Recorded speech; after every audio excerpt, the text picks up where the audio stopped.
और राजा हरिश्चंद्र विवाह संस्कार की जो एक पिता की तरफ से पूरी करने वाली विधि, उस विधि को पूर्ण कर रहे हैं। अब जो कन्यादान की बारी आई, तो जब कन्यादान किया उस कन्या का, उस लड़के के हाथ में कन्या का दान दिया, तो कहा कि देखो महाराज आपने कन्यादान किया, और कन्यादान किसको प्राप्त होता है ये सौभाग्य?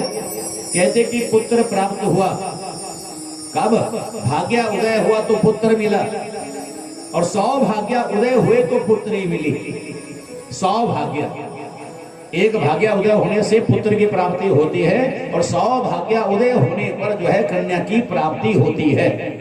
क्योंकि पुत्र के हाथ में सिर्फ एक वंश की इज्जत है, एक वंश की लाज है, और पुत्री के हाथ में दो वंशों की इज्जत, दो वंशों का मान सम्मान, दो वंशों की इज्जत पुत्री के हाथ में है। क्यों पुत्रियों के ऊपर थोड़ा ज्यादा अंकुश लगाते हैं। एक महात्मा से, एक संत से, किसी औरत ने, किसी लड़की ने पूछ लिया कि महाराज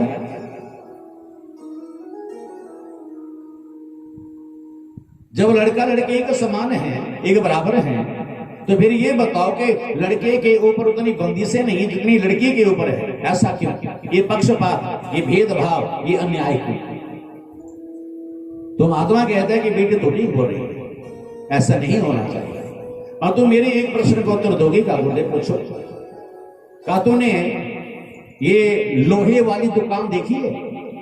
सरिया, गार्डन, ये बड़े बड़े लोहे के टुकड़े, ये जो है देखिए काकी हमारा, काकी वो सरिया, वो लोहे के बड़े बड़े गार्डर, वो गार्डरियां कहां पड़ी होती है? का दुकान के बाहर।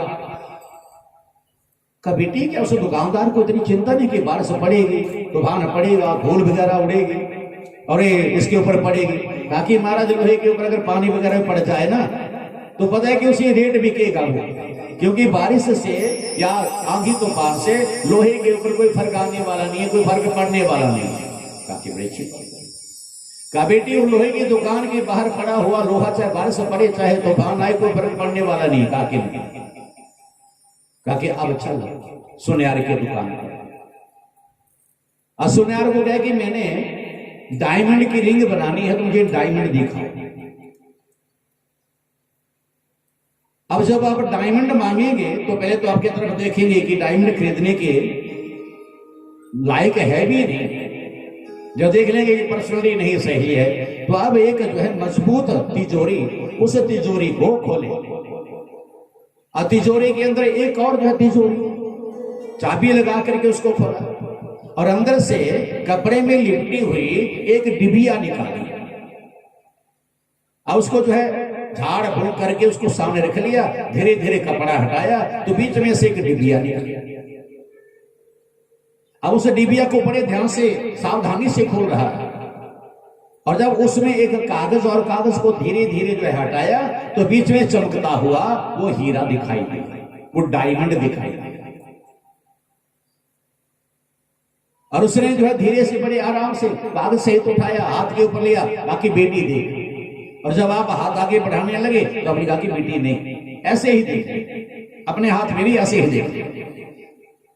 उसने फिर उसी प्रकार उसको बंद किया, और बेटी क्यों? उस हीरे को इतने संभाल करके उसने क्यों रखा हुआ है? इसके पीछे कारण है। वो जानता है कि कहीं हाथ से छूट गया, या कहीं इसमें रत्ती भर भी कहीं दरार आ गई, तो इस हीरे की कीमत जो है ना के बराबर हो जाएगी। इसलिए इतना संभाल के, इतनी हिफाजत से, इतनी सुरक्षा में उस हीरे को रखा हुआ है।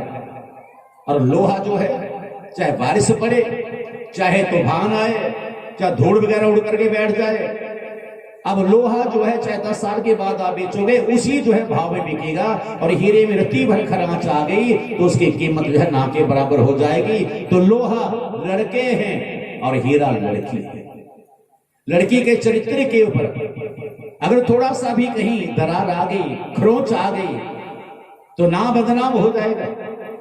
और लड़के के चरित्र के ऊपर आ भी जाए, अरे लड़की है कोई बात नहीं, बात आई गई हो जाती है। लड़के के हाथ में एक वंश की इज्जत है, एक कुल की इज्जत है, और वो है पिता का वंश। अच्छा करेगा, अरे किसका बेटा है? फलां का बेटा है। किस गांव का है? फलां गांव का है।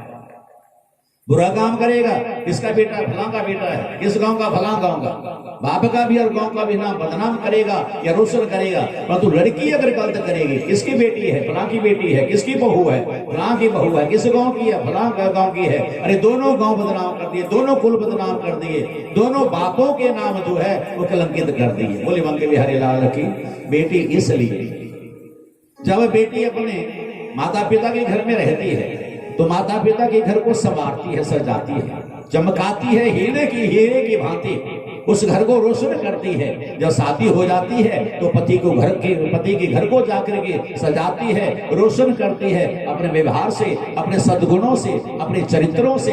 इसलिए बेटियों को चाहिए कि अपने चरित्र का ध्यान रखें। और चित्र का ध्यान कहां से होगा? चरित्र का जो है सिर्फ ये MBA करके, PhD करके या दूसरी पढ़ाइयां करके नहीं, थोड़ा सा हम अपने शास्त्रों की तरफ चलें, थोड़ा सा अपने पुराणों की तरफ चलें कि स्त्री का सबसे बड़ा अनमोल गहना क्या है, उसका पतिव्रता। और आज हम अपने पतिव्रता को किस प्रकार खोते चले जा रहे हैं। अपने आप सुंदर दिखने के लिए हम क्या करते हैं, चलो ब्यूटी पार्लर। अगर लड़कियां हैं, औरतें हैं, फिर तो बात हो रही है।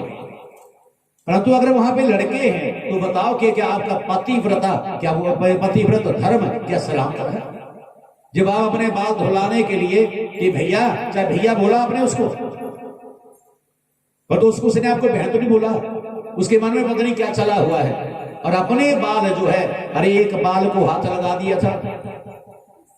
आज से 6000 साल पहले दुशासन ने द्रौपदी के बालों को हाथ लगाया और उसे दुशासन के छाती के लहू से जब तक द्रौपदी ने अपने बाल नहीं धोए तब तक बाल नहीं बांधे, वो पतिव्रता। बोले बंके बिहारी लाल की।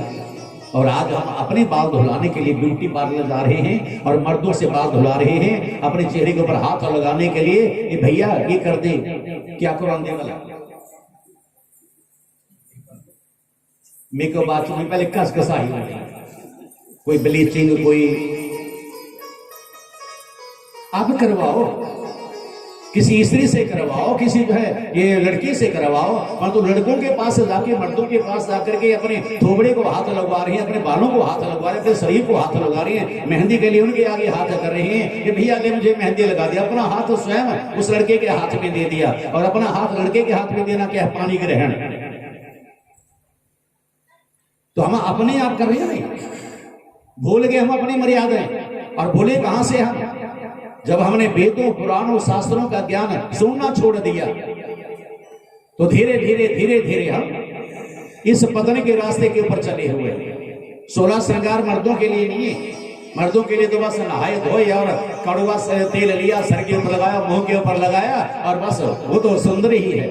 अब ये 16 श्रृंगार जो है औरतों के लिए है। करो 16 श्रृंगार, परंतु मर्यादा में रह करके करो। और सबसे बड़ी बात ये कि अपने पतिव्रत सबसे बड़ी जो है आपके पास समर्थ्य है, शक्ति है। अरे माता अनुसुईया ने ब्रह्मा विष्णु महेश को अपने 6-6 महीने के बच्चे बना लिए पतिव्रता की शक्ति सामर्थ्य से। उसी माता अनुसुईया ने स्वर्ग गंगा को इस धरा के ऊपर मदाकिनी रूपों में बहा दिया। अरे वही सती सावित्री जो अपने पति के पीछे पीछे जाकर के यमलोक से अपने पति को वापस धरा के ऊपर ले आई। अरे वही मांडव्य, अरे जिसके स्पर्श होते ही मांडवी के पति का श्राप लग गया कि जा सूर्योदय होगा और तेरा पति मर जाएगा। तो मांडवी ने हट कर ली कि जा, जब तक इस मांडवी का पतिव्रता सलामत है तो जाओ, सूर्य ही उदय नहीं होगा कि जिस सूर्य के उदय होने से मेरा पति मर जाएगा, अर्थात मेरा सिंदूर मिट जाएगा। चारों तरफ त्राही त्राही। तो अनुसुईया माता ने जाकर के मांडवी को समझाया कोई बात नहीं, ऋषि ने श्राप दे दिया है, सूर्योदय होगा तेरा पति मर जाएगा और मैं अपनी पतिव्रता के प्रभाव से तेरे पति को जीवित करूंगी। ऐसी ऐसी पतिव्रताएं हमारे भारतवर्ष में, और हमने उनको भुला दिया। हमने हेमा मालिनी को याद रखा, हमने रेखा को याद रखा, हमने ये दूसरे आगे जो है ये है ना, ये एक्टर एक्ट्रेस जिनका ना कोई चरित्र ना कोई चित्र, और ऐसे ऐसे हमने अपने जो है वो बना लिए हैं हीरो। अरे हमारे हीरो तो श्री राम है, हमारे हीरो तो श्री कृष्ण है। और ये फिल्मों में आकर के नाटक करने वाले ये नचैया, इनको अपना बना लिया हमने आदर्श। हमारे आदर्श तो मर्यादा पुरुषोत्तम श्री राम भगवान है।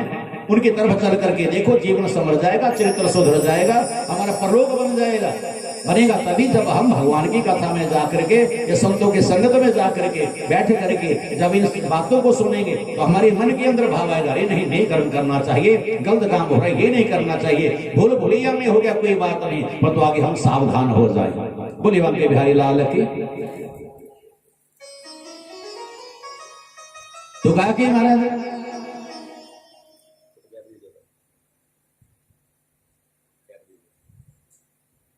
तो उस कन्या का विवाह जैसे हुआ,